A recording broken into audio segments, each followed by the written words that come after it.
അസ്സലാമു അലൈക്കും, നമസ്കാരം. ഞാനിപ്പോൾ സൗദി പ്രവാസികളുടെ മറ്റൊരു പ്രധാനപ്പെട്ട കാര്യം, സൗദി അറേബ്യയിൽ നാട്ടിലേക്ക് റീഎൻട്രി അടിച്ച് പോയ ഒരുപാട് പേരുണ്ട്. റീഎൻട്രി അടിച്ച് പോയതിന് ശേഷം സാമ്പത്തികമായ കേസായ പല തരത്തിലുള്ള കേസ് ആളുകളുണ്ട്.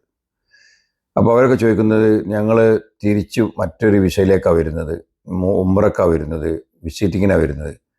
അപ്പോൾ ഞങ്ങൾ സാമ്പത്തിക കേസ് ഉള്ളതുകൊണ്ട് ഞങ്ങളെ എയർപോർട്ടിൽ ഇറങ്ങുമ്പോൾ ജയിലിലേക്ക് കൊണ്ടുപോകുമോ പിടിക്കുമോ എന്ന് ചോദിച്ചിട്ട് എനിക്ക് പറയുന്നത്, സാമ്പത്തികമായ ഇടപാടുള്ള കേസായ ആളുകൾ, നാട്ടിൽ പോയതിന് ശേഷം കേസായ ആളുകൾക്ക് ഏത് വിസയ്ക്ക് വരികയാണ് ശരി, ഉംറയ്ക്ക് വരികയാണ് ശരി, വിസിറ്റിങ്ങിന് വരികയാണ് ശരി, യാതൊരു തടസ്സമില്ല ഇവിടെ ഇറങ്ങണതിന്. നിങ്ങൾ ജയിലിൽ നിന്ന് കൊണ്ടുപോകില്ല. നിങ്ങളിവിടെ ഇറങ്ങിയതിന് ശേഷം നിങ്ങൾ തിരിച്ചു പോകുന്നതിന് മുമ്പായിട്ട് നിങ്ങൾ ആ കാശ് അടച്ച് ക്ലിയർ ആക്കിയാൽ മതി. ആ കാശ് അടച്ച് ക്ലിയർ ആക്കിയില്ലെങ്കിൽ നിങ്ങൾ എയർപോർട്ടിൽ നിന്ന് മടങ്ങും. കാരണം നിങ്ങളെ കണ്ണും നിങ്ങളെ ഫിംഗറും ഇവിടെ പറഞ്ഞിട്ടുണ്ട്. നിങ്ങൾ വിചാരിക്കും പാസ്പോർട്ടൊക്കെ മാറ്റിയാണ് വരുന്നത്, നാട്ടിൽ പോയതിന് ശേഷം അഡ്രസ്സൊക്കെ മാറി വരുന്നത്, ഇനിയിപ്പോൾ പ്രശ്നം ഉണ്ടാവില്ല എന്നൊക്കെ വിചാരിക്കും. പക്ഷെ തെറ്റിദ്ധാരണയാണ്. നിങ്ങൾ കണ്ണും ഫിംഗറും പറഞ്ഞിട്ടുണ്ടോ, നിങ്ങൾ 100 റിയാൽ കൊടുക്കാണ്ടോ നിങ്ങൾ അടച്ചേ നിങ്ങൾ തിരിച്ചു പോകാൻ പറ്റുള്ളൂ.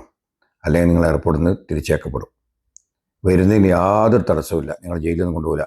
ജയിലിൽ കൊണ്ടുപോകുന്ന കേസ് എന്ന് പറഞ്ഞിട്ടുണ്ടെങ്കിൽ നിങ്ങൾ ക്രിമിനൽ കേസുകൾ, കൊലപാതകം അല്ലെങ്കിൽ മറ്റ് നിരോധിക്കപ്പെട്ട സാധനങ്ങളൊക്കെ കടത്തുക, അങ്ങനത്തെ ക്രിമിനൽ കേസുള്ളവർക്ക് മാത്രമേ ജയിലിൽ അടക്കപ്പെടുള്ളൂ.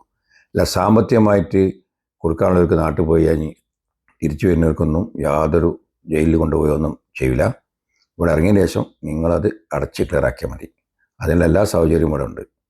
മറക്കണ്ട. അല്ലാതെ നിങ്ങൾ ജയിലിൽ നിന്ന് കൊണ്ടുപോകില്ല. പ്രത്യേകം ഓർമ്മിക്കണം. ഓക്കെ, എന്ത് സംശയം വെക്കാം. അസ്സലാമു അലൈക്കും.